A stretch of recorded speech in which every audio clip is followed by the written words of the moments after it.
V, welcome to F.A.C.E. Pleasure to meet you. Yeah, thank you, Dale. Can you hear me? Yeah, you're loud and clear, V. So, I want to get to your work, but since it's your first time here, maybe you could get in a time machine and go back to what you were doing before you got involved in the markets and tell us how you did. Do you have someone to blame? Well, probably for my getting into this, business filled with sharks and barracudas? Well, the thing is, I consider a professional trader to be two things. One that trades their money full time, and the second thing, one that's worked in the regulated environment. And I satisfy both. Okay. If that makes sense. Okay. Why does the second one qualify you? Oh no, because that's how I got started. I started in an investment bank. Okay. I became an institutional regulated trader with the F.A.C.E, and from then on, for the last 13 years, I've been trading. Okay. All right. So that's how I started. So if I was to blame someone, I would blame my parents for putting me into university. Okay. And that led me to be. Were they happy with the career you chose?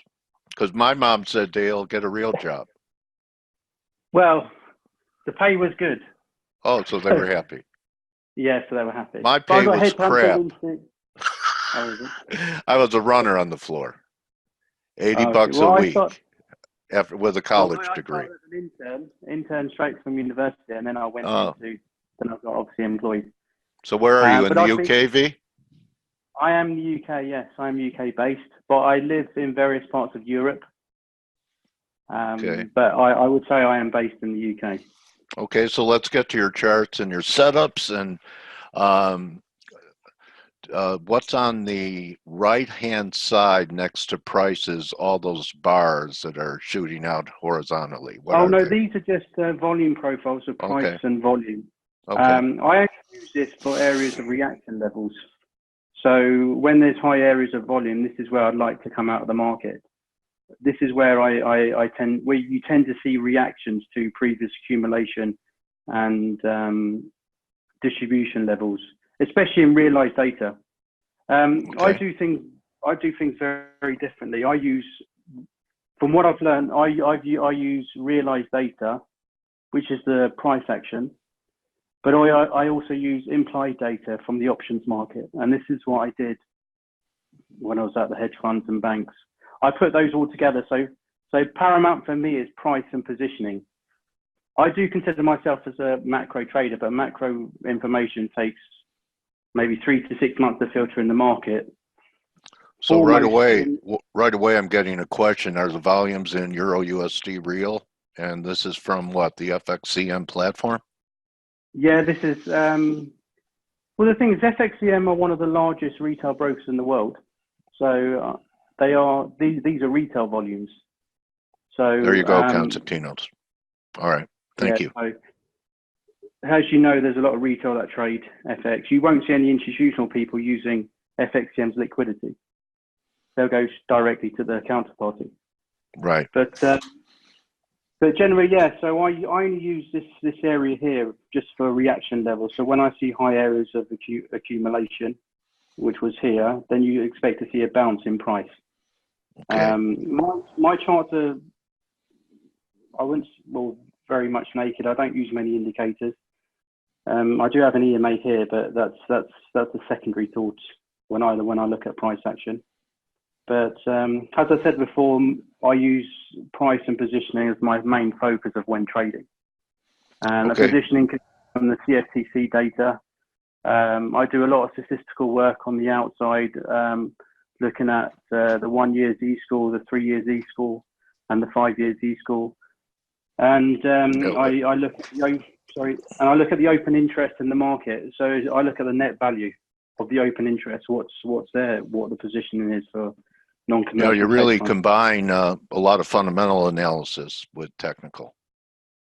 Right? Yeah. So primarily it's realized data, what you see on the chart, right, and what you see from the CFTC data, and the implied data from the open interest in calls and options. And Okay. that pretty much delivers to me my edge in the market. From the options market, I can sense what type of ranges we'll see on a daily basis. By the A open weekly basis. interest in different strikes? Yeah, different strike prices, calls and puts. And then I work that out using obviously the Black Scholes model with the implied volatility, and you can work out the potential ranges for the day, week, monthly, and quarter. So that I would say that was my edge in the market, and that's why I do with macro TRA, so I combine the two together, which gives a good overview of how I think the market will move. Okay, so how is the euro skewed with the option activity that you're seeing now? Well, the thing is, there's no in Euro USD, nothing's happening in the market. It's pretty much stuck in a range. Positioning's pretty much flat to neutral, but people are buying downside risk in the euros. The volatility is low, but people are starting to buy put options. So I expect to see some downside in price action. What strikes are the puts that you see accumulation in? Yeah, 110, 108, 19. Okay. So we're effectively can see some downside to those levels. And even if you look at the monthly, I'll show you now. Yeah. You can see where, if you look at a basic chart pattern, you can see we're aiming for lower areas of accumulation down towards the 108, 109 area. And we've had a big rejection above 112. So my bias for Euro USD is lower because was there anything, V, was there any kind of tell? Because, you know, but I use RSI and there was a nice divergence up there at 1240 or so. This is the weekly, but there was a nice intraday divergence up there. Was there anything in your work that told you to look for this rally to terminate up there? Last week, I believe it was. Do you know what? When you look at the whole year, when I look at the monthly chart, yeah, I like to. December's always a strange month because you've got month-end positioning. I'll never trade in December again. Yeah, well, that's what most people say. But if you look at month-end position, it was more about the dollar liquidity issue. But yeah, the key thing for me was the November's range. Now we're back. We've tried to effectively jump above November's high, and we've failed. So as soon as we got back into November's range, opens up the downside to the low of November and the low of October. Because you can use the basic chart. Okay, go ahead. Sorry? I'm sorry. I interrupt you frequently. No, so sorry. But you can use basic chart patterns. This is an inside month. Right. So we've effectively failed in January and December to effectively stay above November's range. So while we're in the middle of November's range, we should be targeting November's low. And that's just from looking at a monthly chart. So the key for me, once price got back into November's range below 1175, that switched my bias to the downside. And that opened up, there's obviously more protection coming in for the euro to the downside. And is there anything, you know, V, I've been looking, you know how a lot of people say gaps are always filled. And there was a breakaway gap a few years ago, yeah, on the Macron victory. Or the Macron. Yeah. I've been looking for that gap for the last 3 years. Well, you know, it didn't make sense. It didn't make sense a few years ago, but now it makes sense. Yeah, the question is, how long will it take to get there? If you look at the quarterly range, the low we can get is the 108. So within Q1, there is a possibility once we break November's range low, we can effectively target the gap, because the options market allow for the range to fall down to 108. So okay. I think for me, once we break 109.80, I think that opens up the downside for the gap for 107.80. Okay. So we've got to effectively break November's range. Okay, so here's Monthly a market. Range, yes. Yeah, here's a market that's been doing nothing. You have some markets that you're paying attention to that have had, you know, higher vol readings. Yeah, you know, with Euro USD, because the volatility, the 1 week, the 1 month, the 2 month, at the very low end of the range, we need Yeah. a catalyst for price to move up. And that could come with a Trump statement, with the Federal Reserve, or so on. But this is why the ranges are so tight. But the quarterly range does allow for a move back down to 108 once we break the November low. So we need a spike up. But yeah, if we're talking about volatility on a daily movement, the volatility, the highest pair to trade, where the money's moving, is the pound. Right. And if you look at my chart here, all you need to do is probably trade while the volatility is above 10% on a daily basis. All you have to do is follow the pound, and the pound crosses on a daily basis. Here's my monthly chart. For me, there's nothing bearish about this chart. I'm targeting 137 to 143. Okay. And that's based on positioning. If you look at the CFTC report, the longs are piling in now. We've got a one Commercials? Non-commercials. Specs, large specs. Yeah, we're trading at a 1 year Z-score. Well, we're trading at a percentile of 90%. So there's still a little bit more of positioning for longs to add to the price. So that's why I'm expecting price to get back up to, or especially take 135, and 137. The key thing is the November's range again. While we're above November's high, forget about December. While we're above November's high, we should be targeting December's high, and this area of distribution at 137. So I'm bullish. I'm bullish the pound. I've been bearish euro pound probably since the Brexit day. I'm still short euro pound. I'm short above 90 cents. I'm effectively looking for, which is an outrageous target of 65 cents in the long term. Wow. Yeah, 65 cents. You can put it on a macro view, but I'm essentially targeting where price established its last rally. So this area of accumulation here, I'm looking for price to target this. This is just from realized chart data. Okay. This area here, and maybe in the next 24 months, I think we can target to low 70s. If you look at euro pound now, I expect euro pound to effectively trade like the dollar Chinese yuan over the next 24 months, because we've got the trade deal coming up with Europe, UK and Europe.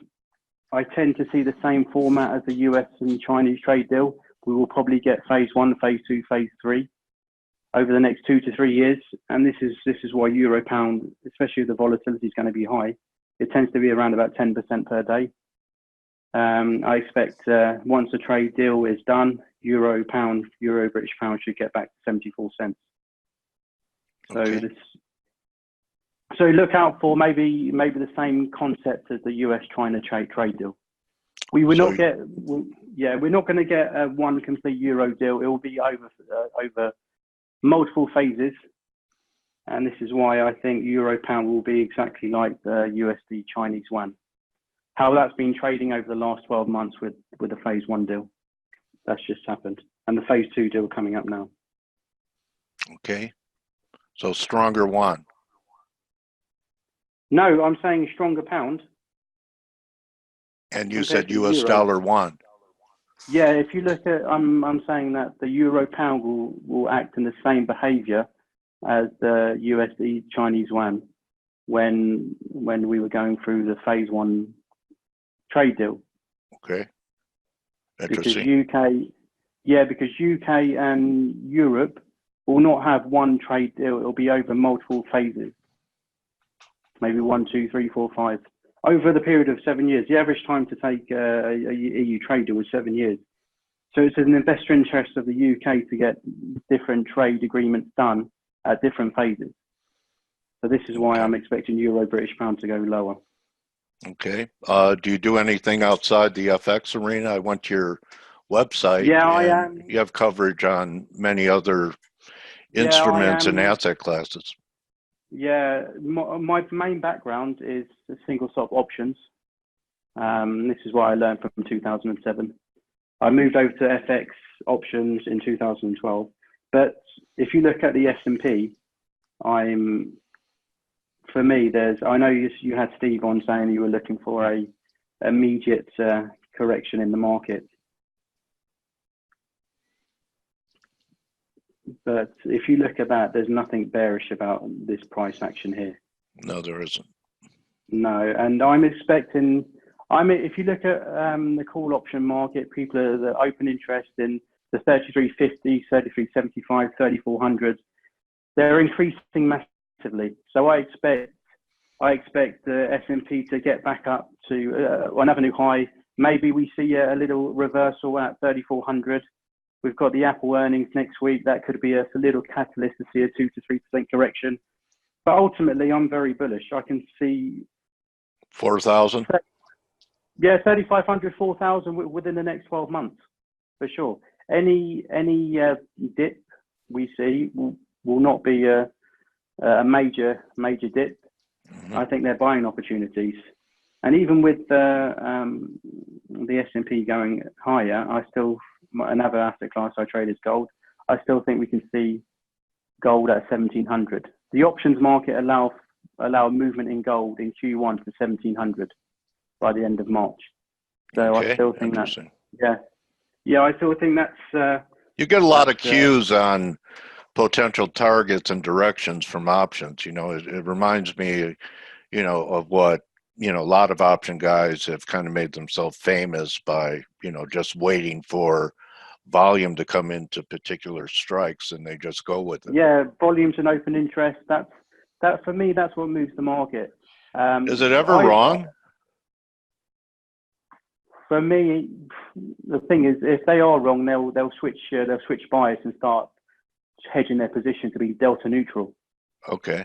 So, but for me, for my trading and for what I do in macro TRA, I have to have implied data to know what's happening. If I don't have implied data, I cannot be profitable just on realized data. Okay. So I need to combine the two, and that's what obviously anyone that is looking to options should add that to FX. Okay. And, do you guys teach how to do that, or what's your business model at TRA? Well, the thing is, we recently launched an education area in October in August. We've had a few guys sign up. Things going pretty well. We're teaching the implied side along with the realized side and putting that together, and that's going really well. A lot of the traders there have pretty much changed the way they trade. They're now looking for the options market as target prices for the day, as well as using liquidity areas on the chart now. But yeah, no, we offer we do limited education packages. It's something new that we've done, and so far it's been pretty successful. Okay. But that's only less than 6 months or so. Okay, Vee, but yeah, no, this is. Go ahead. Sorry. Go ahead. No, you were going to ask a question. Okay. Well, if you'd like, you could show your website. I'm only for some reason I'm only limited to one screen here. I'm on because I'm traveling at the moment. I'm only on my laptop. But okay. You can visit. Hold on. You can visit my Twitter page. The website's on there. Okay. But yeah, before I go, there was this one pair that's got my hair making me go bald is USD CAD. I want to be bearish CAD. Effectively, why? I want to see it move back up. Well, if you look at just on pure price and positioning is highlighting bullish CAD. We've got at the moment, if you look at CFD positioning, it's bullish CAD. We're trading at a 1 standard deviation on the 1 year rolling Z-score. So there's enough. The non-commercials have enough buying power to push CAD higher. 32? If you look at, no, to push CAD higher, as in back down to 126. Oh, okay. Just on positioning, yeah, just on positioning. they've got the smart money has got enough buying power to get it back down to 126. But if you look at, because I look at macro data as well, but the bond yields, whatever happens in the macro data, it filters straight into the bonds. The bonds don't lie. So if the bonds are trading at the short end trading at 1.6, we're not going to see much movement in USDCAD. We need to see a potential movement back below 1.5 on the short end to even get bullish USDCAD. And that's what I'm waiting for. I know we've got the CPI data shortly, and Bank of Canada. I have another question for you, V. Rob Hansen wants to know where to find FX option data. Well, you can go to Interactive Brokers. You can open up a futures account with any futures broker, and they'll give you the implied data for each FX there. And you can work that out using the standard deviation. Also, you can look at, you can go onto the barchart.com and you can see various strike prices for the S&P and NASDAQ, and then you can also see the open interest, because the open interest is where the money is. If we've got a large open interest at 35 on the SPX at 33.50, you'll expect price to maneuver up there. But generally, yeah, you can find Interactive Brokers probably the best one. They're the largest option brokers for retail. I don't know if you are you into options, Dale? Single stock options?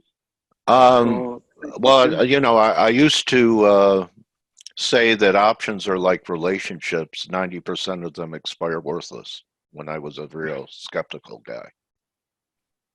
Yeah, that's if you let them expire worthless.